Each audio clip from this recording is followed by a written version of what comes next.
Well, tomorrow the Lowy Institute will release the findings of a major national survey of being Chinese in Australia. It's one of the largest studies of the Chinese Australian community ever undertaken and comes at a time of heightened tensions between our two countries. Well, let's take a look at some of the key findings of this landmark report. Firstly, well over a third of Chinese Australians were treated less favourably because of their heritage. Over 18% reported being physically threatened or attacked. Now, almost 46%, half, say they are concerned about China's influence in Australia's political processes, but now that is significantly lower than the broader Australian population. And more than half of those surveyed used social media platform WeChat for the bulk of their consumption and refer mostly to Chinese party media such as Xinhua and the People's Daily. Well, to discuss this report and the experience of the Chinese community in Australia, we're joined by ABC bilingual reporter Samuel Yang, who joins us out of Sydney, and Associate Professor of Media and Communication at RMIT University, Dr. Hai-Ching Yu, who is in Melbourne. Thanks to you both for joining us. Such interesting statistics and figures coming out of this extensive research. Sam, I might start with you, and it should be noted that the overall experience is very positive, but some of the figures are alarming. 37% reported being discriminated against because of their heritage. Now, you did extensive reporting on this last year. We knew it was happening, but in such high numbers? Yes, it is alarming, but I'm not surprised. Because last year, my team, the ABC's Asia Pacific newsroom, launched a national investigation into the COVID-19 related racism. And we received hundreds of responses from our readers across the country saying they have either seen or experienced racism against the Chinese or the Asian community.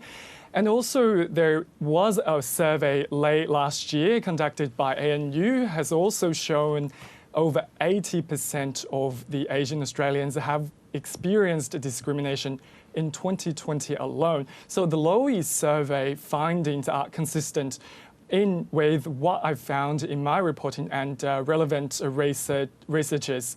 Having said that, the government did come out and condemn the racist behaviours at all levels, and the Chinese Australian participants in the survey do feel they are accepted by Australian society, and they said Australia is a good place to live. So, Hai-Ching, concerningly, 18% say they've been physically threatened or attacked. Now, what do you think played into that? Sam's talked about the COVID crisis, and of course there was lots of anti-China rhetoric during that. But what else do you think are factors in that sort of physical attack and targeting of the Chinese Australia community? Hi, both. As Sam has pointed out, there are increasing cases of racism against Chinese and Asians in Australia during the COVID-19 outbreak, but also before that. And the increasing heated discussion about China's influence in Australia has contributed to the rising cases. But my concern is not just about the increasing number of cases, but how people respond to such racism, particularly those at the receiving end. That matters a lot to me. Can I elaborate? Yeah, give us an idea of what you mean by that. How do you think they should respond? All right. What I have observed is overwhelmingly positive response. Well, on one hand, we see Chinese community members, particularly the leaders, have privately and openly declared their frustration at their collateral damage for being caught in a crossfire between the diplomatic and the trade tensions of the two countries.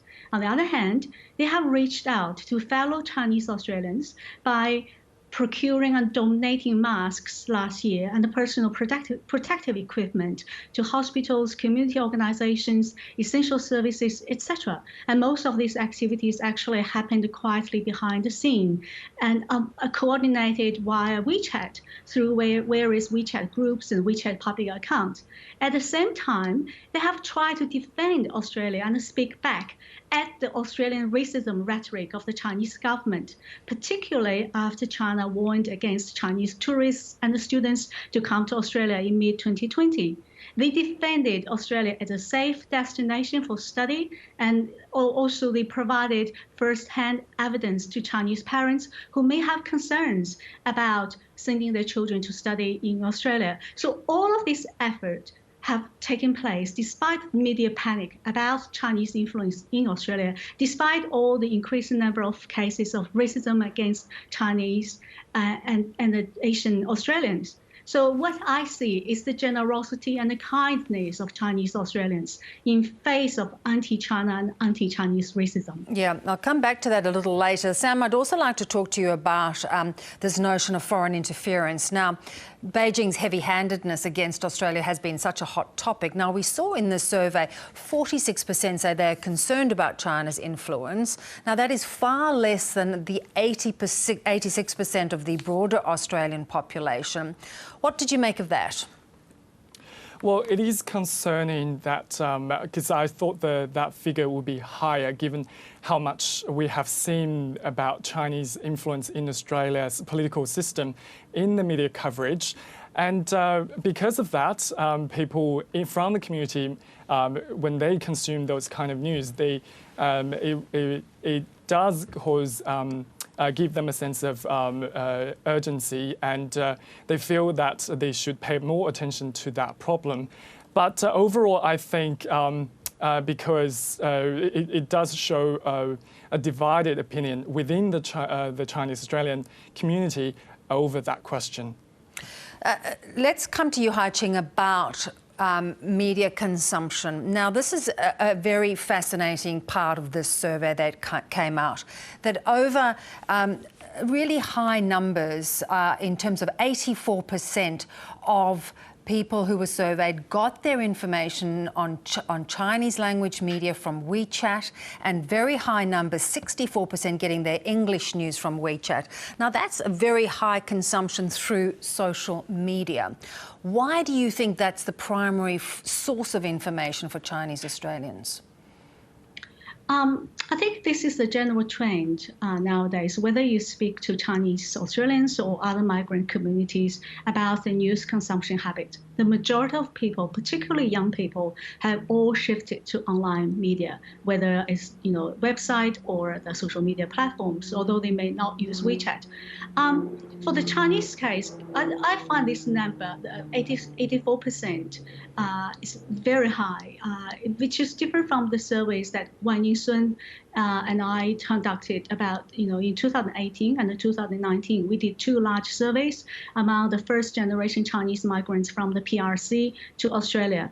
And our finding actually we find that as many as 60% of those identified WeChat as their primary source of news and information, and more than 59% often access English language news of Australian mainstream media, while less than 53% actually access Chinese mainstream media. So I question how the number is so high in this Lowy report.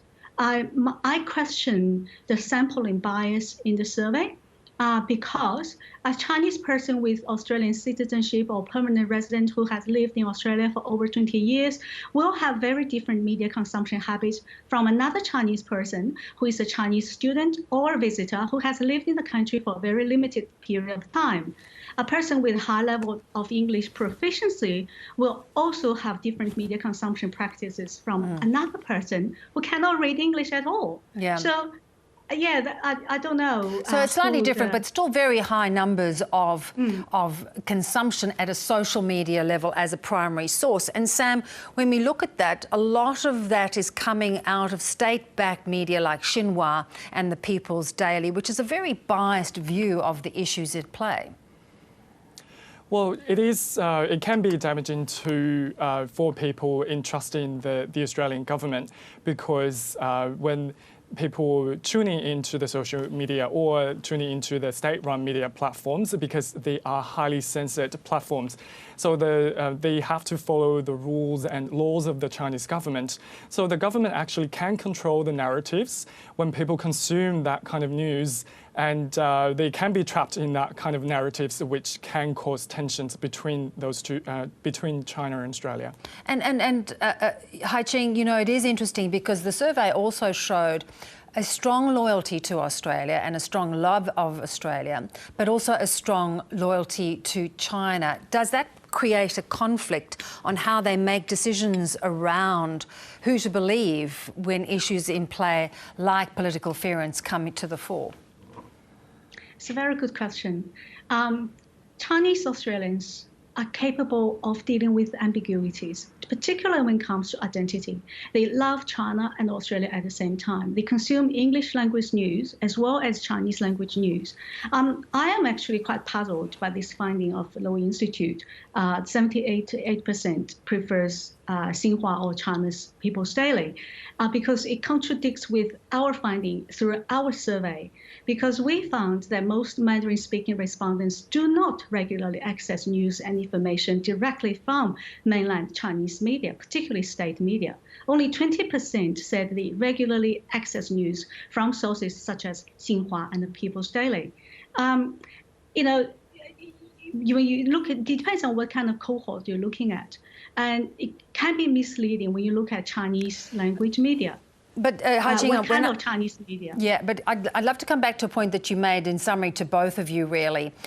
When there is the sense of, there is a perception as to how this kind of attacks, for example, this discrimination against Chinese people is received, the platforms with which the Chinese Australian community is engaging is really critical in terms of getting that messaging out. Some of the examples you gave us earlier is how do we engage more domestically in terms of this very vast population. It's now 1.2 million people. How do we engage more domestically, to both of you, in terms of this issue going forward, as briefly as you can possibly be? Sam, you go. I think I've been speaking to some of the experts in this field, and they have expressed that the findings from the Lowy survey present some major policy gaps for the Australian government, and there is an urgent need for the government to better engage the Chinese Australian community. I think perhaps this Lowy Institute survey is a good starting point, given the wide range of topics they've touched on, and also it's called one of kind in the polling field, and so they can shed some light, rare light, on the lives of Chinese Australians in Australia, and perhaps, and also the Lowy Institute said that they will have more research down the track in the coming years. Perhaps they will provide more insights. And when the survey is made public tomorrow, I'm pretty sure there are we can see more responses from the policymakers. And Hai-Ching, briefly, I mean, we do need to see more engagement with the policymakers with these sorts of issues, don't we? Yes, we do, because we have both reports, the Lowy report and our report, have highlighted the untapped value of the Chinese language media, such as WeChat, for political engagement, citizenship education, and Australia's foreign policy agenda towards China. The Australian government, as well as individual politicians, for that matter, would pass up a particularly valuable resource if they did not find effective ways to exploit this platform to make use of the valuable resources among the Chinese community, who majority of whom actually love this country, love living in Australia, and love to promote Australia. Great to talk to you both. Thank you so much for this discussion on a very interesting and important topic.